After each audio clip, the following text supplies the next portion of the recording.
নমস্কার, আপনারা দেখছেন সংকেত মিডিয়া, সোজা কথা সহজভাবে। নমস্কার, সংকেত মিডিয়া আপনাদেরকে স্বাগত।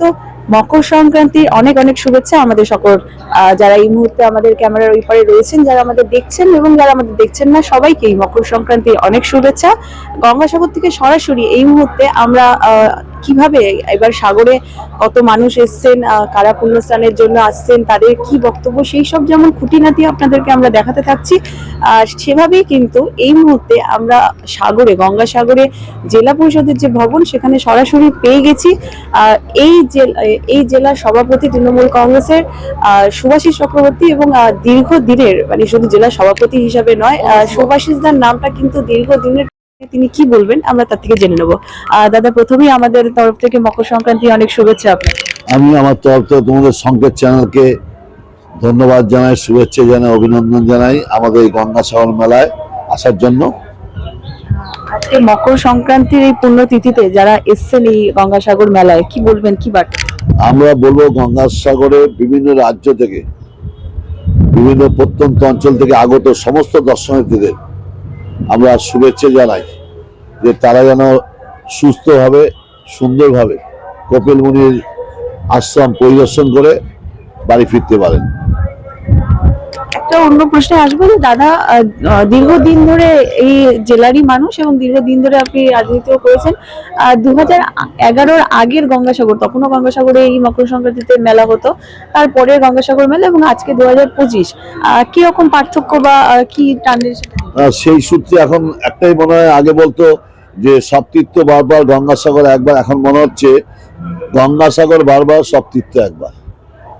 আজকে এইরকম আমূল পরিবর্তন হয়েছে মমতা ব্যানার্জি মুখ্যমন্ত্রী হওয়ার পর। বাংলায় সরকার, রাজ্য সরকার যেভাবে প্রভূত উন্নতি করেছে এবং পর্যাপ্ত ব্যবস্থা করেছে, সেই ব্যবস্থার মাধ্যমে আমি বলে নয়, যারা দর্শনার্থী আসছেন তারা খুব সন্তুষ্ট, বলছেন যে এরকম ব্যবস্থাপনায় আমরা সত্যি খুশি, এবং আমরা চাইব প্রতি বছর যেন কপিল মুনির আশ্রমে এসে কপিল মুনির পায়ে আমাদের শ্রদ্ধাঞ্জলি অর্পণ করতে পারি, সেই জন্য তারা খুব খুশি।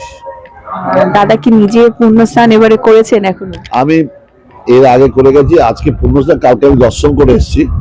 তা দেখতে গেছিলাম যে মানুষের কিরম উদ্দীপনা, আমি দেখলাম মানুষের প্রতি, মানুষ খুব সুশৃঙ্খল ভাবে কপিল মুনির আশ্রম পরিদর্শন করছেন। আমার খুব ভালো লেগেছে যে হুড়োহুড়ি নেই, এবং এমন প্রশাসনিক ব্যবস্থা, সরকারি ব্যবস্থা, এবং এখানে স্বেচ্ছাসেবক এবং যারা দলীয় কর্মী আছে, তারা যেভাবে একসঙ্গে কোঅর্ডিনেট করে এই গঙ্গা মেলাটাকে সার্থক করার জন্য চেষ্টা করছেন, আমি তাদেরও ধন্যবাদ জানাই। যে লাখো লাখো মানুষ এখানে এসছে এবং বিভিন্ন রাজ্য থেকে এসছে। আমরা মনে করি যে অন্যান্য রাজ্য থেকে যে দর্শনার্থী, তারা আমাদের অতিথি। বাংলা হচ্ছে সংস্কৃতির পীঠস্থান। এই বাংলায় সম্প্রীতি, সংগতি এবং সম্পর্ক বজায় রেখে চলে। সেখানে মানুষ যারা বাইরে থেকে আগত দর্শক, তারাও খুশি যে আমাদের এই আপ্যায়নে, আতিথ্যে। এবারে কুম্ভ মেলা রয়েছে, আমরা জানি প্রয়াগে, সেখানে প্রচুর সংখ্যক মানুষ গেছে। কুম্ভের জন্য কি মেলার ভিড়টা এবারে একটু কম? না, কম না, এক একজনের তো এক একটা মানসিকতা।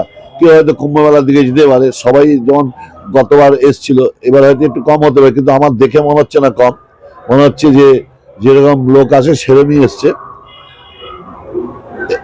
কুম্ভ মেলাটা আমার একটাই ক্ষোভ, কুম্ভ মেলাটাকে জাতীয় মেলা বলে গণ্য করে, কিন্তু কেন্দ্রীয় সরকার এত বড় একটা সুব্যবস্থায় একটা গঙ্গাসাগর মেলা অনুষ্ঠিত হয়, তাকে জাতীয় মেলা বলে আজও পরিগণিত করেনি। এটা আমাদের ক্ষোভ, কারণ এটা তো শুধু পশ্চিমবঙ্গের মেলা নয়, এটা ভারতবর্ষে বিভিন্ন বিদেশ থেকে অনেক মানুষ এখানে আসেন এই গঙ্গাসাগর কপিল মুনির আশ্রমে পুজো দিয়ে তারপর ফিরে যান। তাই আমি বলবো যে কেন্দ্রীয় সরকারের কাছে তারা এটা পর্যালোচনা করুক। সবচেয়ে বড় কথা যে তুমি যে পুণ্যস্থানে যাও, সবখানে পরিবহনের মাধ্যমে যুক্ত, মানে বাস রুট বা রেল রুট, কিন্তু এখানে নদী রুট ছাড়া উপায় নেই। সেই নদী রুটে একটা বিশাল জায়গা অতিক্রম করে এখানে মানুষ আসে। আমরা ধন্যবাদ জানাই, এবং পশ্চিমবঙ্গ সরকার ইতিমধ্যে ঘোষণা করেছেন যে কেন্দ্রীয় সরকার সাহায্য করুক আর না করুক, আমরা আগামী 3-4 বছরের মধ্যে এই গঙ্গার উপর ব্রিজ করে মানুষকে যাতায়াতের সুবিধা করব। মানে সেই জায়গা থেকে দাঁড়িয়ে তাহলে এরপরে আর কেন্দ্র নয়, রাজ্যই এই জায়গা। মুখ্যমন্ত্রী মমতা ব্যানার্জি যতদিন পশ্চিমবঙ্গে আছে, পশ্চিমবঙ্গে কাউকে দরকার হবে না, উনি একাই যথেষ্ট। অনেক ধন্যবাদ দাদাকে। আমরা সরাসরি কথা বলে নিলাম এই জেলার তৃণমূল কংগ্রেসের সভাপতি এবং এই জেলার দীর্ঘদিনের রাজনৈতিক অভিভাবকও বলা যায় শুভাশিস চক্রবর্তীর সাথে আজকে মকর সংক্রান্তির এই পূর্ণ লগ্নে তিনি যারা আগত পুণ্যার্থী আছে তাদের উদ্দেশ্যেও বার্তা দিলেন এবং কেন্দ্রীয় সরকারের উদ্দেশ্যেও বললেন যে এই মেলাটা কিন্তু জাতীয় মেলা হওয়ার সত্যি দাবি রাখে, সেটাকে নিয়ে পর্যালোচনা করা উচিত যারা সরকারে আছেন তাদের। আপনারা চোখ রাখুন সংকেত মিডিয়ার পর্দায়।